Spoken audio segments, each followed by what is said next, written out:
April 2024. Red Sea. USS Carney detects 12 incoming missiles simultaneously, not spread over minutes, not arriving sequentially. 12 threats, all terminal phase, all within 90 seconds of impact. Traditional launcher doctrine. Fire 2 interceptors, wait for the launcher to cool, fire 2 more, repeat. Total engagement time 4 to 5 minutes. By then, half the incoming missiles have already hit. This ship doesn't wait. The Mark 41 vertical launch system fires 2 standard missiles, 1 second pause, 2 more missiles, 1 second pause, 2 more. The launcher is ejecting 5,000-degree rocket exhaust every second, but the cells aren't melting, the structure isn't warping, the electronics aren't frying, because between each launch, in that 1 second gap, the system is cooling itself, not waiting for ambient air to dissipate heat. Actively removing thermal energy through engineering that makes sustained rapid fire possible. 12 interceptors away in 24 seconds. All 12 threats engaged before any reached the ship.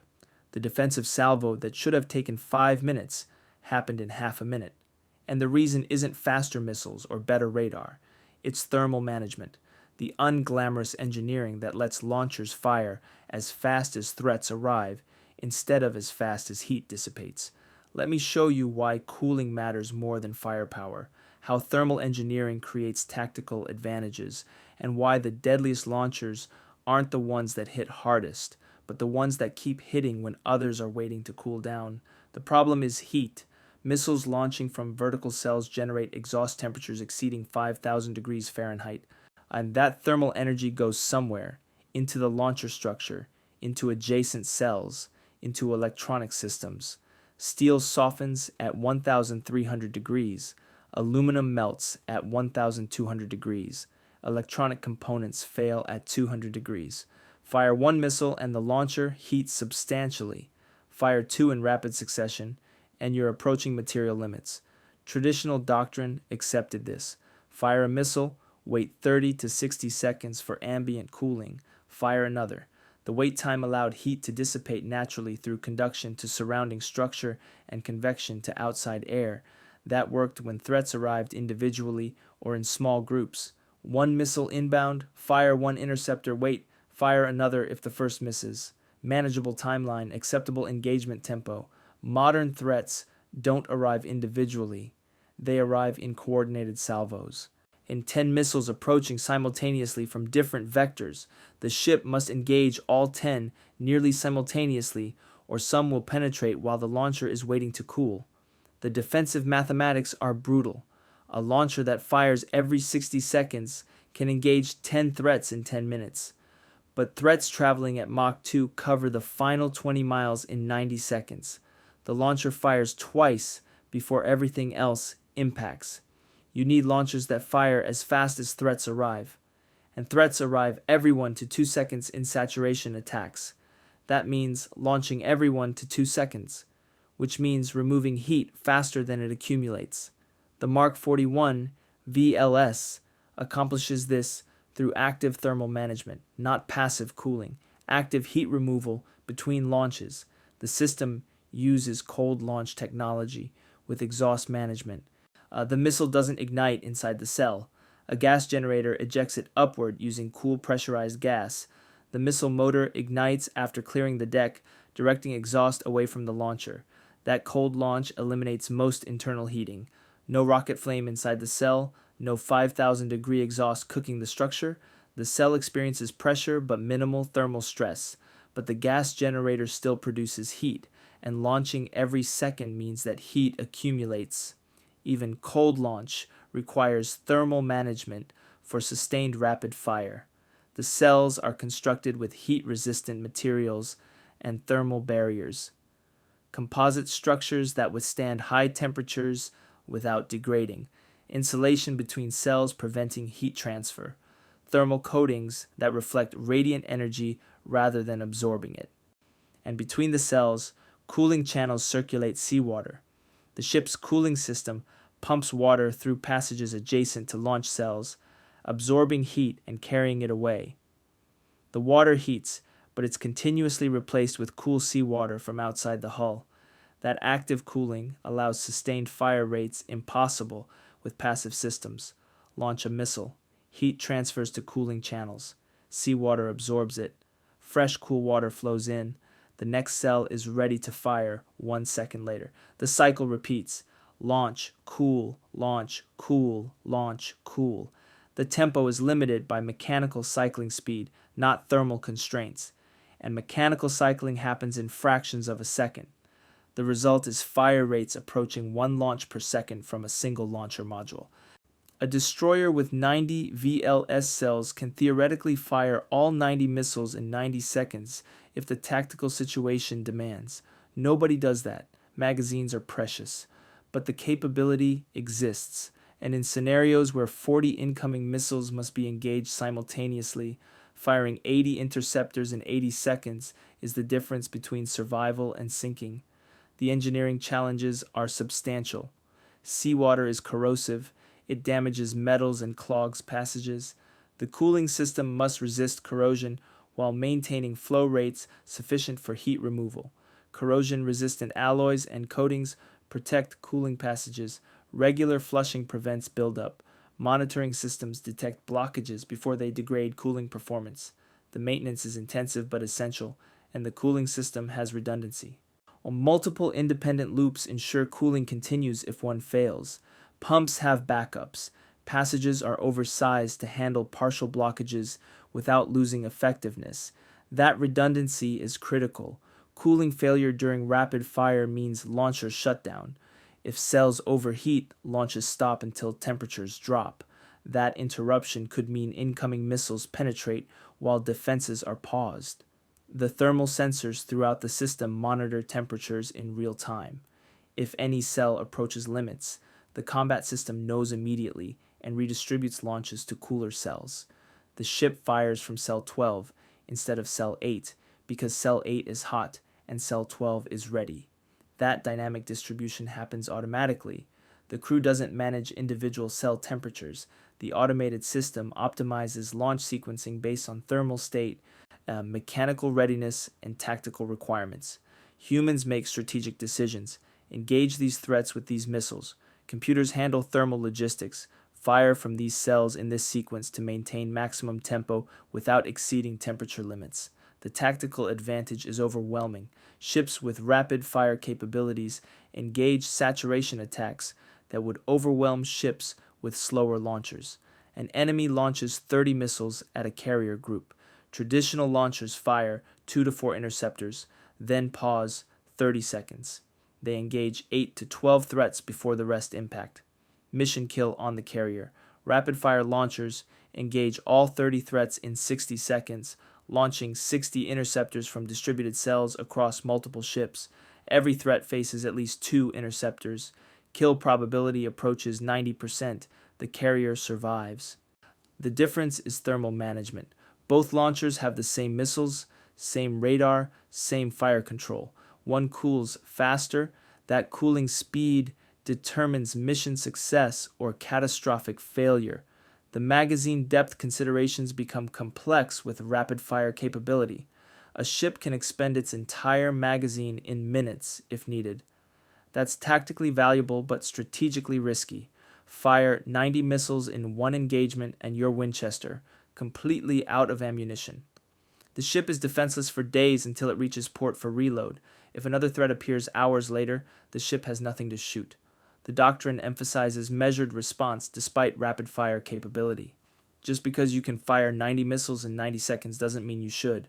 Preserve magazine depth, engage threats with minimum necessary interceptors. Save capacity for subsequent attacks.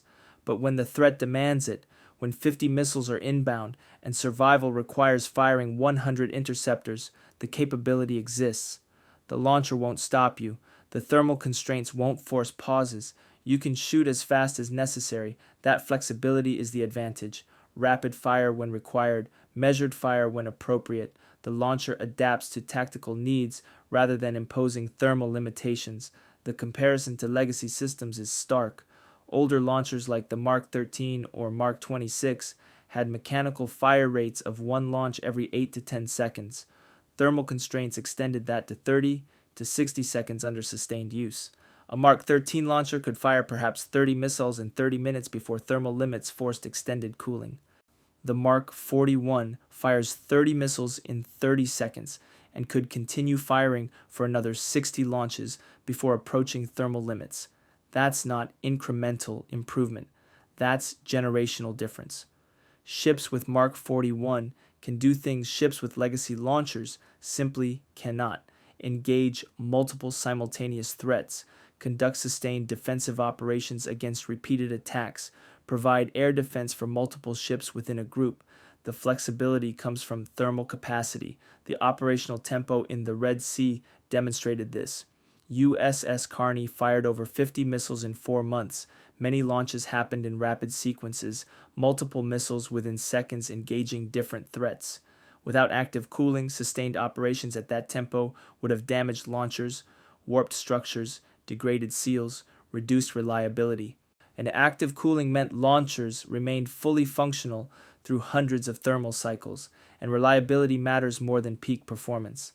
A launcher that fires fast but breaks after 20 launches is worse than one that fires moderately but survives 200 launches. Mark 41 survives. It's designed for thousands of launches over decades of service. The cooling system isn't just enabling rapid fire, it's preserving launcher longevity by preventing cumulative thermal damage. Each launch stresses the structure. Heat causes expansion. Cooling causes contraction. Repeated thermal cycling fatigues materials. Without proper cooling, that fatigue accumulates until components fail. Active cooling minimizes temperature swings. Instead of heating to 800 degrees and cooling to 70 degrees each cycle, the structure heats to 400 degrees and cools to 200 degrees. The temperature range is halved. Thermal stress is quartered. Fatigue life extends exponentially. The maintenance benefits are substantial. Launchers that don't thermally stress as severely require less frequent replacement of seals, bearings, and structural components. Downtime decreases. Readiness increases. Ships with Mark 41 spend less time in maintenance and more time operational compared to legacy systems that degraded faster from thermal abuse. That availability is force multiplication. Ships that are ready fight better than ships in maintenance. The international adoption reflects confidence in the technology. Japan, South Korea, Norway, Netherlands, Spain, Australia, dozens of nations operate MiG 41 VLS. The system is the global standard for vertical launch. And part of that standardization is thermal performance. Allied ships can sustain combined operations knowing their launchers have compatible fire rates. Coordinated defenses work when all ships can engage rapidly without thermal pauses degrading response. A multinational carrier group facing coordinated attack relies on every ship firing effectively. If some ships have rapid fire capability and others don't, the defense has gaps. Standardizing on systems with active cooling eliminates that disparity. The future development is pushing thermal limits further. Next generation launchers like the Mark 57 peripheral VLS used on Zumwalt class destroyers have even more aggressive cooling systems. Mark 57 cells are larger and more widely spaced, with cooling passages optimized for maximum heat removal. The system can sustain higher fire rates for longer periods because thermal capacity is built in from design. And research into advanced cooling technologies continues. Phase change materials that absorb heat through melting, then release it slowly. Thermoelectric cooling, using Peltier effect to actively pump heat away from critical areas.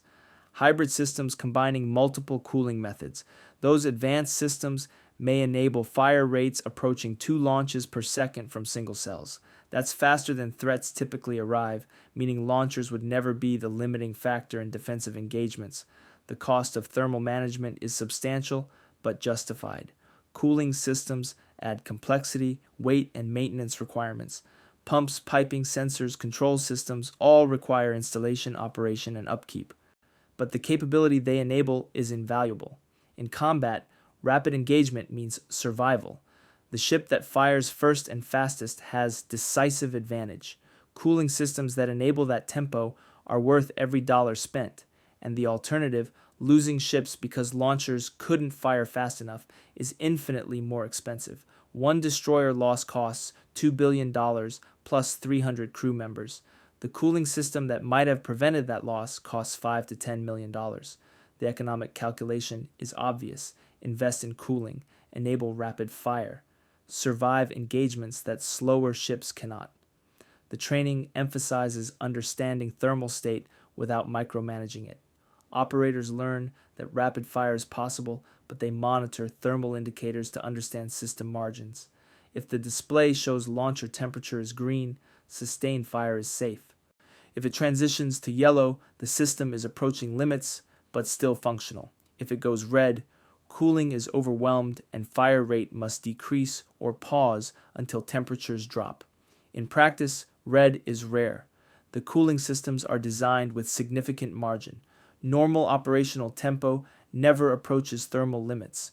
Only extreme scenarios, 50 plus launches in 60 seconds, strain the system. And even then, the strain is manageable. Temperatures rise but remain below damage thresholds. The cooling system catches up during any pause in firing. Within minutes, the launcher is ready for another sustained salvo. The psychological impact on crews is significant. Knowing the launcher can sustain the tempo needed for survival reduces stress. Traditional systems force crews to ration shots, calculating whether to engage each threat with one missile or two while managing thermal constraints. Mark 41 crews engage threats appropriately without thermal concerns limiting tactical decisions. 2 missiles per threat? Fine. 3 if needed? Also fine. The launcher keeps pace with tactical requirements instead of imposing artificial limits. That confidence translates to more effective defense. Crews engage aggressively because they know the launcher won't fail them. Traditional systems force conservative engagement to preserve launcher life. Modern systems enable aggressive tactics because thermal constraints don't punish rapid fire. The strategic messaging is subtle but important. Nations fielding ships with rapid-fire VLS send signals about defensive capability. Adversaries planning attacks must account for defenders who can engage entire salvos nearly simultaneously. That changes attack planning. Instead of launching 20 missiles expecting defensive systems to fire slowly and allowing some to penetrate, attackers must assume rapid engagement of all threats. That requires larger salvos, more expensive attacks, lower probability of success. The cost imposition is strategic. Force adversaries to build more missiles, develop more complex tactics, accept lower success rates, all because defenders can cool their launchers fast enough to sustain rapid fire. The vulnerabilities are limited. Cooling systems could be damaged by battle damage, disrupting thermal management. But the systems are redundant and distributed. Losing one cooling loop rarely compromises the entire launcher. And even without active cooling, Mark 41 can fire. The rate decreases and pauses become necessary, but the system degrades gracefully rather than failing catastrophically. Damage to cooling reduces capability but doesn't eliminate it. Electronic warfare and cyber attacks don't directly affect cooling, but they could disrupt control systems that manage cooling pumps and flow rates. The cooling hardware is mechanical and analog, making it resilient to digital attacks. The thermal signature is a concern. Launching missiles generates heat that infrared sensors could detect, but the signature is brief, seconds of elevated temperature during launch. And naval combat involves so many heat sources that isolated thermal spikes from VLS launches are difficult to distinguish. Aircraft trying to locate launchers through thermal signature would struggle. Every ship generates substantial heat from engines, generators, and other systems. The brief additional heat from missile launch is masked by background thermal noise, the naval launcher that cools itself. Between rapid-fire salvos isn't about cooling. It's about tempo. It's about sustaining fire rates that match threat arrival rates instead of being limited by heat dissipation. When launchers fire every second instead of every minute, defensive capacity multiplies by 60. Not because the missiles are better, but because more of them can fire in the time available. And in naval combat, where threats arrive simultaneously and reaction time is measured in seconds, the side that fires faster wins. Not bigger missiles, not longer ranges, faster fire, 90 cells, 1 second per launch, 90 missiles in 90 seconds if needed, and the ability to do it again after a brief pause because cooling systems removed the heat faster than it accumulated. That's not a launcher, that's sustained firepower enabled by thermal engineering. And when cooling determines whether you shoot fast enough to survive, the unsexy engineering becomes the difference between floating and sinking. Traditional launchers fire until they're too hot to continue. Modern launchers fire until they're out of ammunition. The difference is active cooling, and ammunition capacity is renewable. You can reload, but if you overheat and sink before reloading, capacity doesn't matter. The launcher that keeps itself cool keeps firing, and the ship that keeps firing keeps fighting, and the ship that keeps fighting when others have paused is the ship that survives, because in the end, in naval combat isn't about who hits hardest. It's about who's still hitting when the other side runs out of options. And the side with cooling systems that enable sustained rapid fire has options long after passive systems forced pauses that became death sentences. 5,000 degrees, 1 second intervals, hundreds of launches, and temperatures that never exceed design limits because seawater flowing through cooling channels carries heat away faster than missiles generate it. That's engineering as survival. And survival determines victory when threats come faster than passive cooling allows response. The deadliest launcher isn't the one with the most missiles. It's the one that fires all its missiles before the enemy's missiles arrive, and firing them requires cooling them between every launch, every second. For as long as threats keep coming, that's what active thermal management means, not theory, survival.